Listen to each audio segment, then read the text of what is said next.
Hello students, welcome to the lecture on Dyadic communication and telephonic communication, and after this lecture we will be able to learn the following objectives. Discuss about Dyadic communication, understand effective face-to-face communication, describe effective telephonic conversation, understand the need for learning oral communication skills, explain about the useful tips to make Dyadic communication more effective.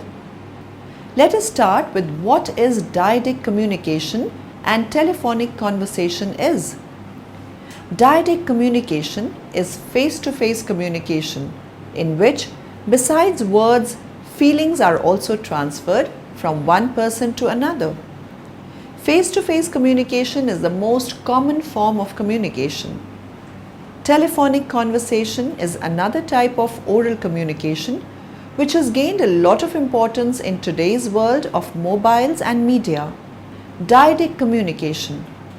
Dyadic communication or face-to-face communication is the best form of oral communication. A face-to-face setting is possible between two individuals or among a small group of persons at an interview or in a small meeting. Some salient features of face-to-face conversation are as follows. Instantaneous two-way process. Face-to-face oral communication is a speedy two-way process. One-off exercise. Dyadic communication is a one-off exercise. That is, it is not repeated and there is no written record of the same which can be referred to. Day-to-day language. The use of common, unconventional, day-to-day conversational language is considered to be most effective in face-to-face oral communication. Presence of both sender and receiver. The presence of both the sender and receiver is required at the same time for face-to-face oral communication to take place. Principles. Accuracy, clarity and brevity are three principles of Dyadic communication. Effect of body language and speech modulations. Dyadic communication is highly affected by body language and voice modulations. It cannot be erased or mended. While in written communication, it is possible to erase or rectify the language, it is not possible in Dyadic communication. Oral communication skills. Purpose. Oral communication skills should include abilities to help in problem solving, to resolve conflict, to influence people to work together, to persuade others to be involved in organizational goals, to be assertive without being aggressive, to develop listening skills, to be an effective negotiator. Making Dyadic communication effective. Let us learn some tips to make our face-to-face conversations more effective. Consider the objective of your communication. Be confident. Think about the interest level of the receiver. Be sincere and honest. Use simple language, familiar words. Be brief and precise. Avoid vagueness and generalities. Give full facts. Use polite words and tone. Leave out the insulting messages. Say something interesting and pleasing to the recipient. Allow time to respond. Avoid disagreement. Avoid use of slang words. Be sensitive and courteous to the listener. Develop new areas of conversation. Maintain eye contact. Exhibit positive gestures and body language. Be descriptive but not evaluative. Avoid making the speech monotonous and boring. Telephone, the medium. Electric communication is the most useful and universal medium of oral communication with a person who is not present at the same place as the sender. The telephone instrument has evolved over the years into very sophisticated forms with many new facilities. The intercom is an internal telephone system which allows communication between persons in different parts of a building. STD, subscriber trunk dialing, allows a user to make call to a number in another city directly without having to call the operator at the telephone exchange. IST, international subscriber dialing allows the user to call a number to any of the major cities of the world without calling the operator at the telephone exchange.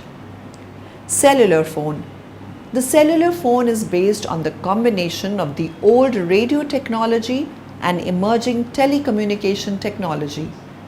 When a cellular call is placed, a radio signal travels from the phone to a receiver transmitter within a cell, making telephonic conversations.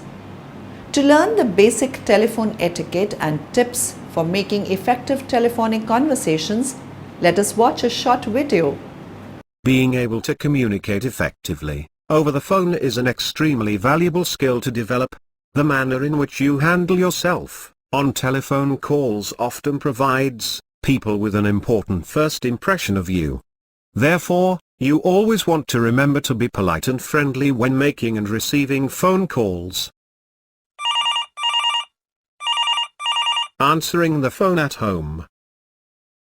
Answering the phone at home.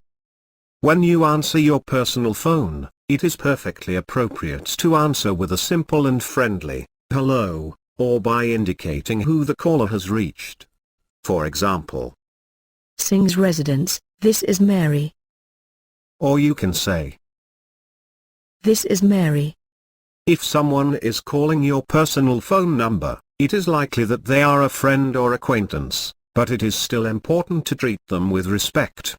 Phone interactions, whether personal or for business purposes, should be conducted just as you would hold a face-to-face interaction. Answering the phone at work. Answering the phone at work.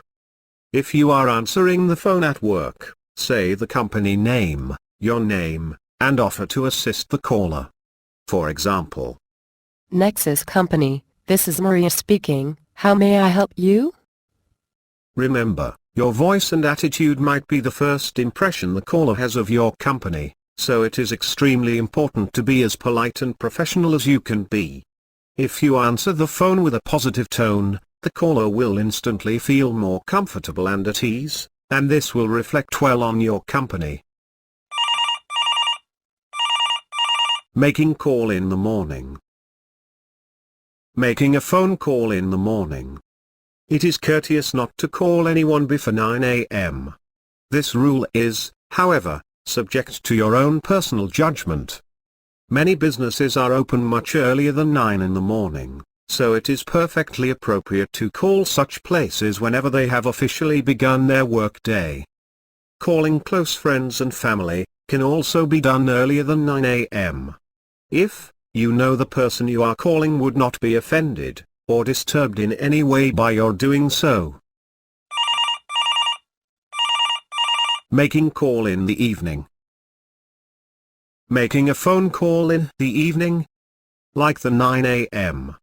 rule, there is also a 9 p.m. rule. Unless you know for sure that it would not be an issue, do not make any phone calls after 9 p.m. The evening is, for most people, is personal and family time, and calling later than 9 p.m. is being disrespectful of people's private time. Similarly, if you are making an evening business call, try not to call right before the end of the business day. If, for example, you know a business ends their workday at 6 p.m. don't call at 5:50 p.m. Wait until the next morning to make your call. General phone etiquette tips. General phone etiquette tips. Before you put someone on hold, ask them if they mind being put on hold for a minute. Before you make a phone call, remind yourself of the purpose for your call and be prepared to leave a concise, but informative, voicemail in case your call is not answered. When you call anyone, whether it be a business acquaintance or a personal friend, be considerate of the other person's time. Try not to stray too much from the primary purpose for your call. Summary. Now in the end, let us summarize what we have learnt in this lecture. Face-to-face conversation or dyadic conversation is the most important form of oral communication. Telephonic conversation is another form of oral communication which is most commonly used in the present times. Voice quality needs to be very good in telephonic conversation. Consideration and patience are needed in this form of communication. The revolution brought about by mobile phones has even made it more useful and profitable for one and all.